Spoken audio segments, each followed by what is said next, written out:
What's up, NBA fan? What's up, all sports fans? This your boy JB, host of the Behind the Bench podcast network and channel. Just want to give a shout out to the rest of the crew: Shy, Kelvin, and Jermaine, Kobe Bryant Film Room, and Big Dog Talk Sports. That's right. That's right. That's the Behind the Bench crew. And for everyone who's tuning in, I hope that you support Behind the Bench, become a subscriber, and help make this show the best that it can be. Now, I just wanted to touch on this real quick. This is a statistic pertaining to the Detroit Pistons championship run from 1988 through 1991. Now, like I said, as a basketball fan, as a fan of the NBA, I believe, if we're going to, look, you never get all the history right. Like, I don't know every single player that's ever competed in the NBA, and don't pretend to. But my experience as a fan and what I have had an opportunity to witness, well, I try to uphold how history played out. Even though if someone is not my favorite player or if a squad is not my favorite team, right? Whether we defeated a team, a nemesis, or lost to a rival, no matter what, the history is the history, right? So, and this is not to take anything away from Isaiah Thomas, because contrary to popular belief, when Isaiah Thomas retired from basketball in 1993, well, the 93-94 season, where he only played like about 20 games, and he had to retire because he injured his Achilles, right? Well, when he retired, he was considered the best player to ever compete in the NBA for a player his height. Isaiah was like about 6'1" or shorter, right? So, man, that's an incredible honor. Of all the great players of that height, at the point guard position or whatnot, to ever, compete in this league, to be considered the best at that height, man, that says a lot about that player. So this is not to knock Isaiah Thomas in any way. And ultimately, when the Detroit Pistons finally overcame their initial nemesis, the Boston Celtics, it was exciting. When an upstart, reaches a point where at first, they're not on the same level as the team that they're trying to eventually beat to get where they want to go. And then you get close and close and close until you finally, break through and beat that opponent. Right? Now, Isaiah Thomas said, during these years from 88 to 91, he said that Michael Jordan was not his main threat or his main competition. Well, see, the history tells the truth for what it's worth, the truth. And when you look at this graphic right here,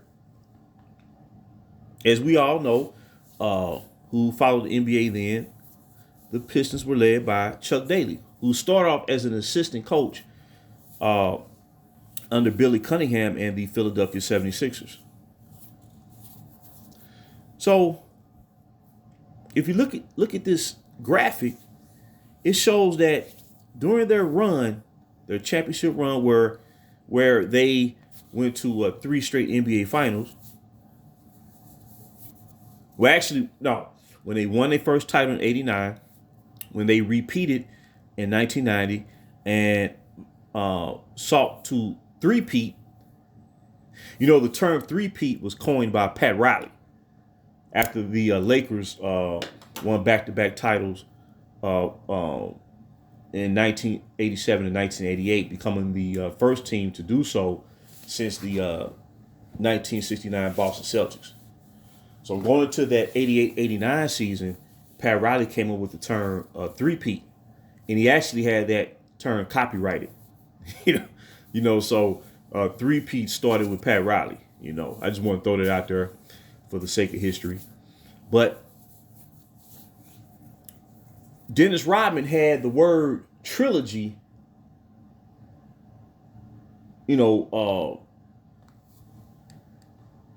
written in his hair, in the back of his head, right? He had the word trilogy highlighted because they was going for a three-peat. Now you see right here where versus all other playoff opponents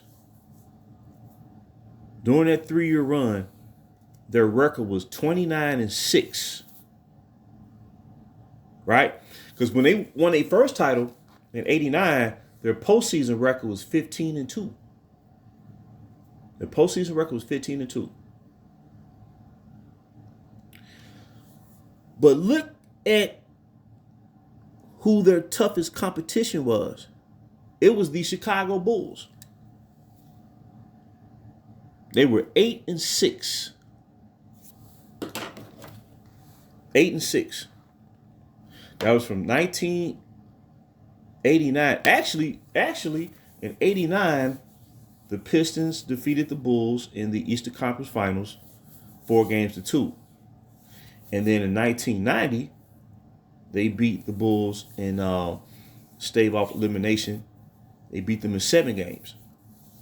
And then they lost to the Bulls in '91 in the sweep. Right? So really, that record, when you get down to it, really their record from '89 to '91 going up against Chicago, let's see, that would be,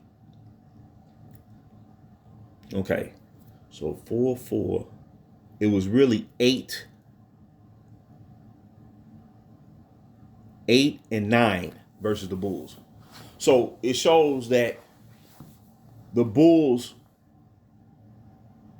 were their greatest competition and their main threat, and it was mainly because of Michael Jordan. See, the history always, that's the beautiful thing about history. If it's interpreted correctly for what it is, then we know the truth as to what happened and how it happened. And, what came about after that particular point of time. So let's just think about this for a minute. And Detroit Pistons were a great team. They won back-to-back championships. After the Lakers repeated in '88, the Pistons won back-to-back championships in '89 and 1990. So they were a great team. Great team, no doubt about it. But the problem is when you say a team is not your main threat, but the record shows otherwise, then that's where history becomes distorted. There's a lot of basketball fans then that witnessed those battles between the Pistons and the Bulls. And if you look at the evolution of those playoff battles, their first matchup occurred in 1988, where the Pistons defeated the Bulls in 5 games in the Eastern Conference semifinals. They beat them in 5 games.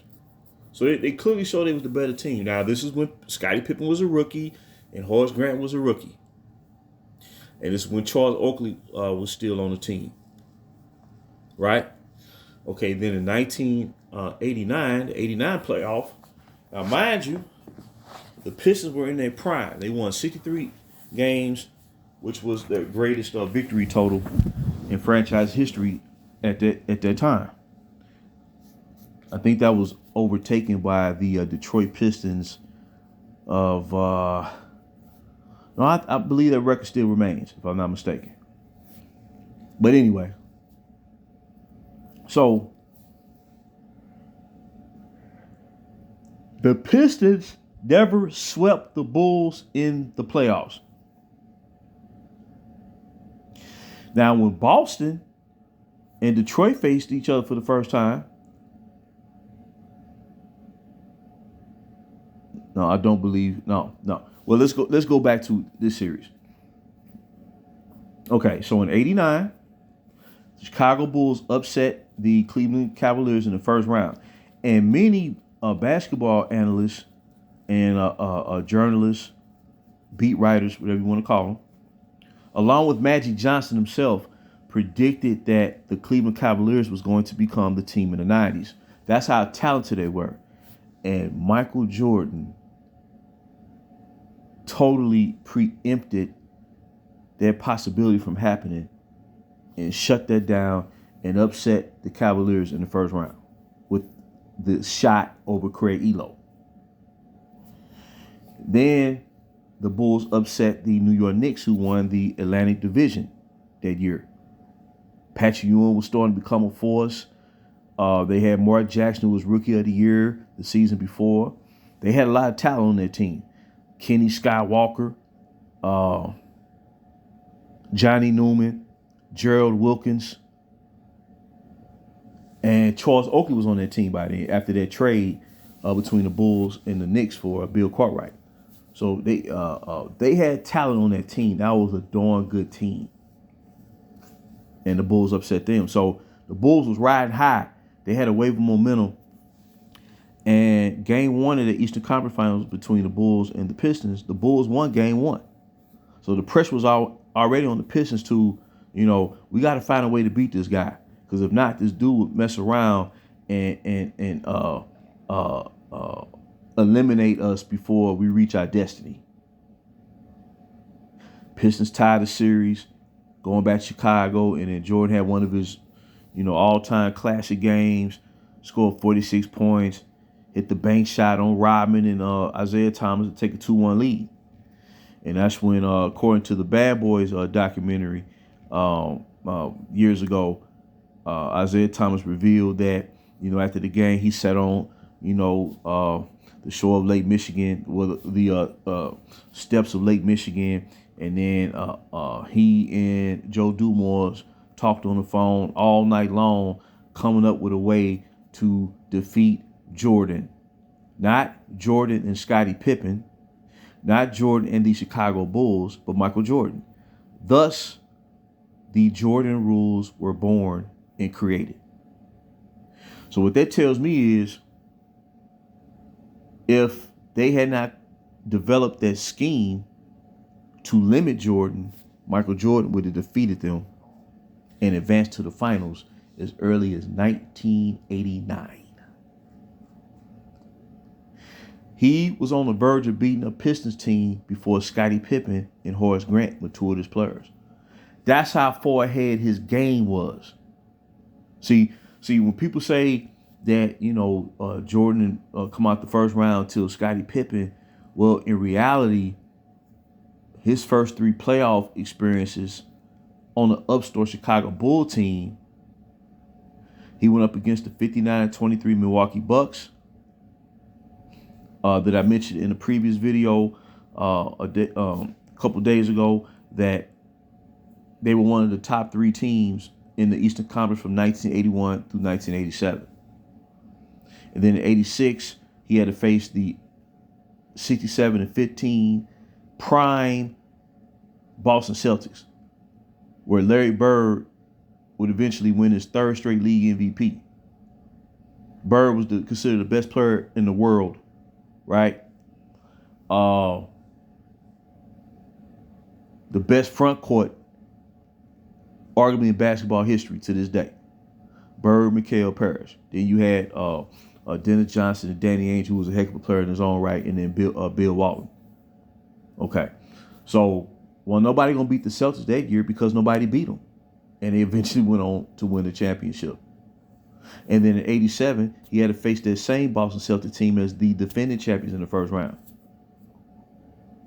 You could take any superstar of that time, that era, or any superstar today, put them in that position, and they're on an upstart team. They're not going to beat Milwaukee Bucks in 1985.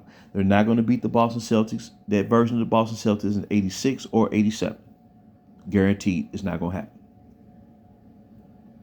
And by 1987, Jordan won his first of 7 consecutive scoring titles. Okay, so I'm just trying to give a backdrop of what the Pistons were dealing with, even when the Pistons were dominant in their own right. But do you notice They didn't have such defensive scheme or strategy versus any other superstar in this league who were great scorers. They didn't have a Dominique or human highlight film rules. They didn't have a Bird rules, a Larry Bird rules. They didn't have a uh, Reggie Miller rules or a Charles Barkley rules. You see what I'm saying? Or a Terry Cummings rules or a Patrick Ewing rules. Now they may have, double chosen to double team those players throughout the course of a game. I'm talking about where the entire squad, starting five in the second unit, was geared on stopping one player and one player alone. They didn't have it. Or Clyde Drexler when they faced him in the finals. Or the great Magic Johnson. They didn't have that. They only had that for Jordan because from 1989 through 91, he was their toughest nemesis. And that record shows right there. Versus everybody else, they were good. They had it on lock. Versus him, they was always on the brink. And I guarantee you, when the Pistons did prevail and beat the Bulls in those playoff series, I bet you they breathed a sigh of relief like, wow, we done seen our greatest test on defense is guarding Michael Jordan, and we just beat him. Now we know we good. And to tell you the truth, when you get right down to it, after facing Jordan in those playoffs, it got them prepared to eventually win the championships in 89 and 90. That's what you call competition. And this is why the history will always win out. When there's no angles to it, there's no agendas, there's no narratives.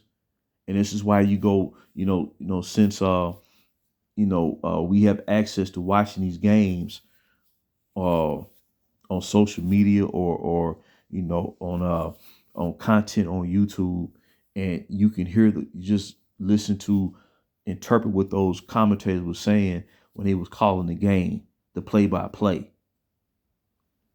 Look, remember that play? This was Game 6 of the '89 Eastern Conference Finals, and I will shut it down. When Game 6, when Jordan stole the ball on the breakaway, and he kept the ball in play, Brad Sellers recovered possession of the ball, and then he kicks it back to Jordan. Jordan drives to the lane, eventually to the basket, to the rack. Bill Laimbeer rushes towards Jordan, flashes towards Jordan, attempts to block his shot, and then Jordan turns his body around where his back is facing Laimbeer, creates the foul, and then he shoots it over his head without looking at the basket, and the ball goes in. And Hubie Brown said, "Oh my, oh my." And then you see players on the Pistons team sitting courtside, just astounded and looking at Jordan like, "Man, you out of this world, dog." And I'm not trying to jock Jordan anyway, man. I'm just trying to paint a picture as to what it was is what it was, and what it is what it is, right? And the Pistons went on to prevail, and they won that game and clinched the series. But Scottie Pippen got injured. He got elbowed by Bill Laimbeer. And the only person on the team who can create their own shot was Jordan. And he gave a valiant effort, man. And in defeat, Jordan congratulated. First person I think he walked up to was Joe Dumars and then Isaiah Thomas and the rest of the team. He said, "Good luck in the next round." And I remember, and I'll shut it down, doing this post-game press conference in the locker room, he said, "I think we grew as a team. We put scare in the Pistons, let them know that, we ain't going to back down to them, and we got them ready for the next round." That's exactly what Michael Jordan said. And he said, "We got young players on this team, and, maybe they didn't start off as fast as we wanted them to, But by season's end, they started to elevate their game and contribute to our team's success. But like I said, that graphic right there shows who the Pistons' main nemesis was in those playoffs, especially after they did uh, beat Boston for the first time in 1988. But during their championship run, when they start winning championships, it was Jordan. It was Jordan. But out of that, like I said, going up against Jordan and their defense, that was their greatest test. And once they overcame Jordan, they felt they had it. Like, okay, Magic Johnson is a great player, James Worthy, big game James.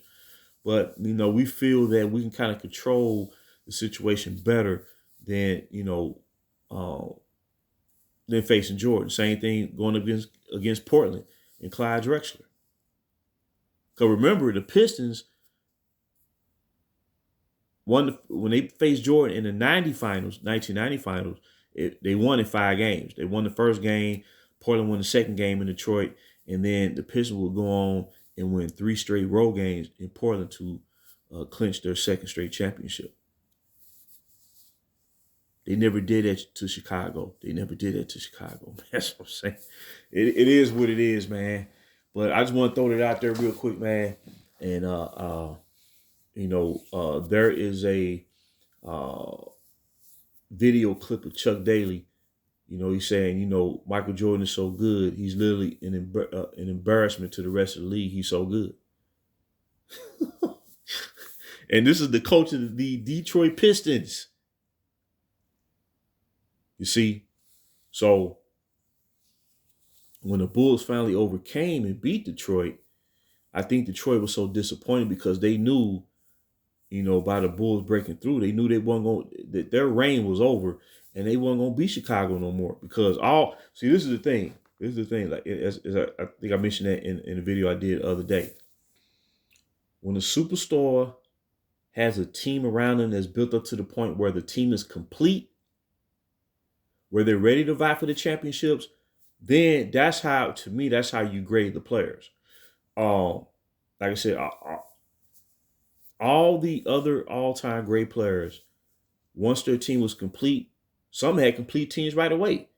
Some it may have took 4 or 5 years. Others may have took 7, 8 years. But once they reached that point where the team was complete, all the other superstars, they experienced defeat when their team was favored to win. And we go down the line. Michael Jordan was the only player where when his team was favored, he never lost in the playoff series. I think his record was like 24-0.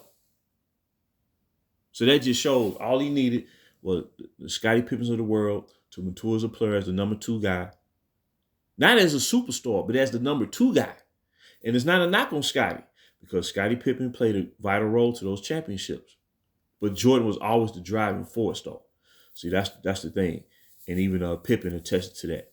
But once he and Horace Grant of the world, and then once Bill Cartwright got acclimated with the team after a year after that trade, then once they broke through, man, I'm telling you, once he broke through and won that first championship, the first thing that would cross your mind, you realize that now that he's broken through, nobody's gonna beat him.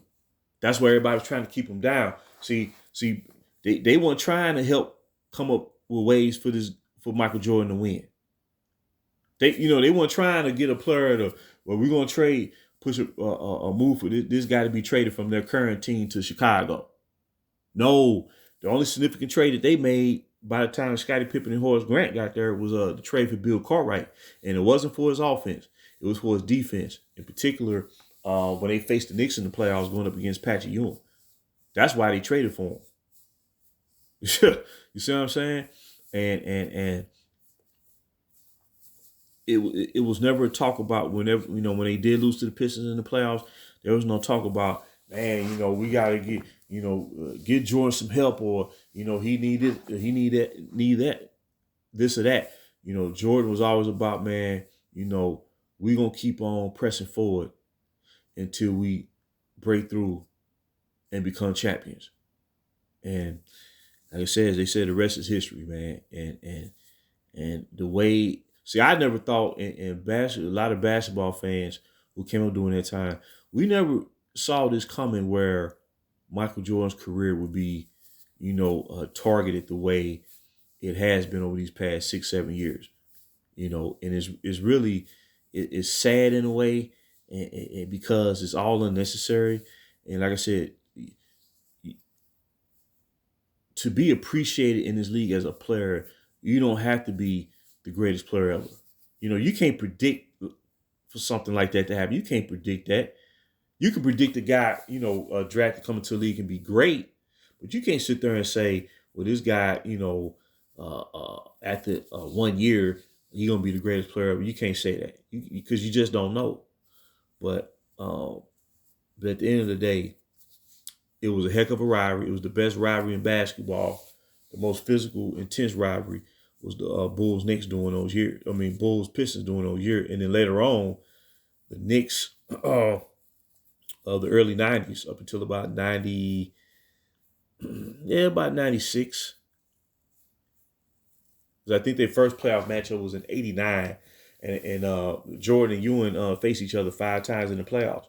That was more, to tell you the truth, that was more of a rivalry in a sense between those two teams and even the Bulls and Pistons. So that's why I say he always had a main rival, man, that was trying to stop him from winning. And it was mainly from a defensive standpoint. And he just kept beating them over and over and over again, man.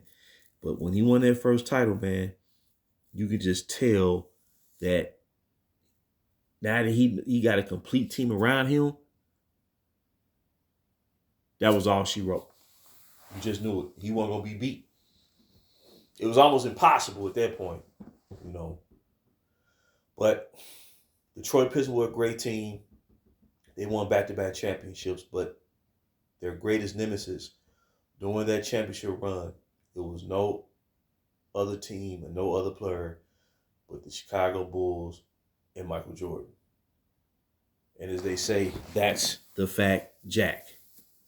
So I want to drop that nugget. Until next time, this is JB for a BTB Behind the Bench.